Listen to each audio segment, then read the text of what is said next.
Well, it's a wet day, but it's a gorgeous valley. That waterfall up there is really moving.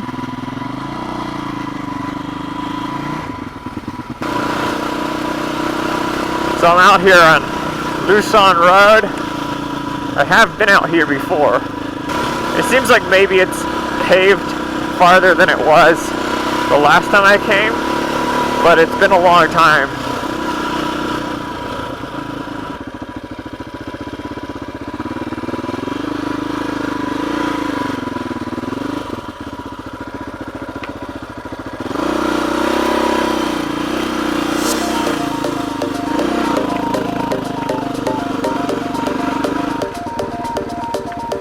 Check out the waterfall. Really starting to rain harder.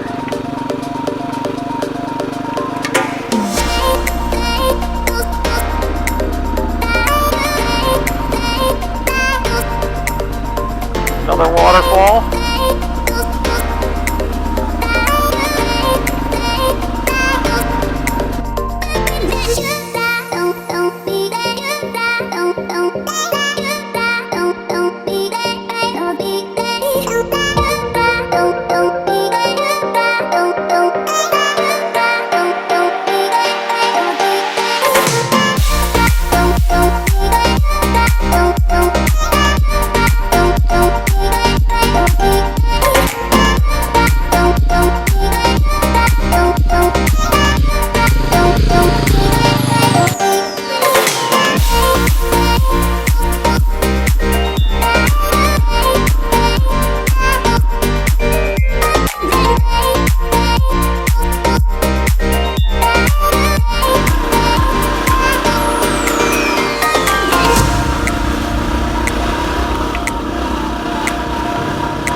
This direction down Luoshan is more challenging, but it's a bit shorter. It's not that challenging though. I guess the whole thing used to be a road, but after a certain point it turns into single track because people just don't maintain the whole road, I guess.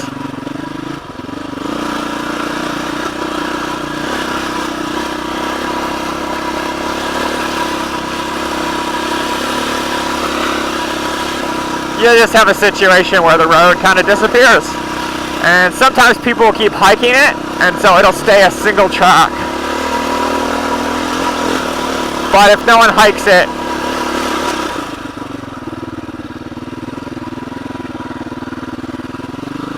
it ends up not even staying a single track.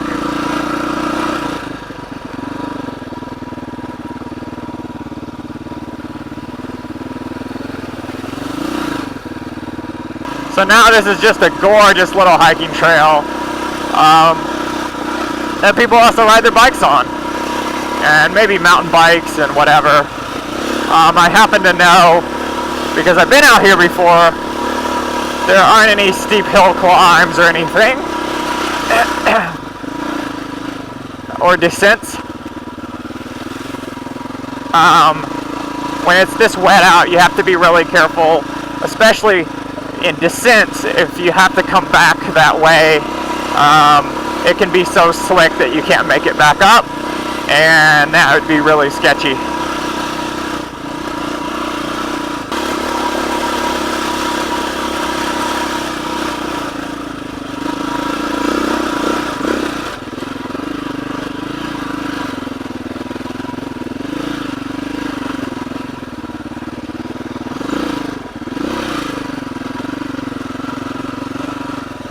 That's about as hard as it gets. There's one more little tough area. And part of the reason that was as difficult as it was is just because I'm running 25 PSI in these tires, which is too high for this bike. But I'm too lazy to air back up. Airing down is easy. You just get your tool out and let the air out.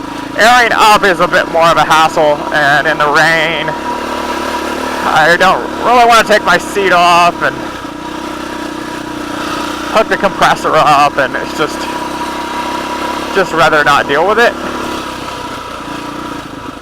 So when you hit rocks and stuff, the tires don't quite grip as well when you're aired up, and then the bike tends to bounce around a lot more because a lot of the hit gets absorbed by the tire if you're down at proper tire pressures.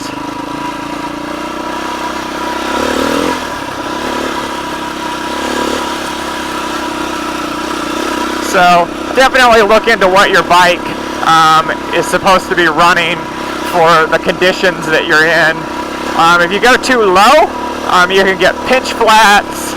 If you're going fast, you can knock the tire off the bead.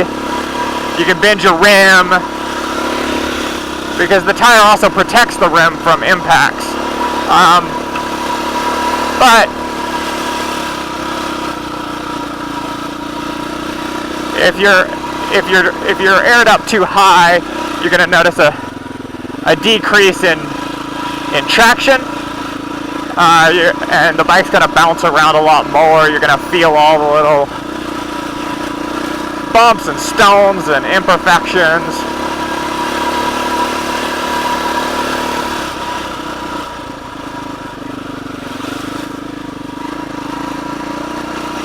So the dirt bike guys, the enduro guys on super light bikes,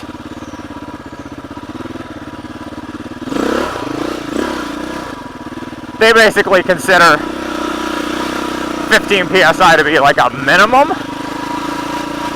And some of those guys run 10, 12, and if you've got moose or tubeless, they go down to 5 PSI or 2 PSI, ridiculous stuff. But adventure guys, because their bikes are a lot heavier, they run a lot more PSI. I was listening to Adventure Rider Radio, and they were saying don't go below 30, because then you end up with pinch flats and stuff. And he was also saying to run a slightly wider tire than many of the guys run, because that protects your rim a little bit better when you're running off-road on the rocks.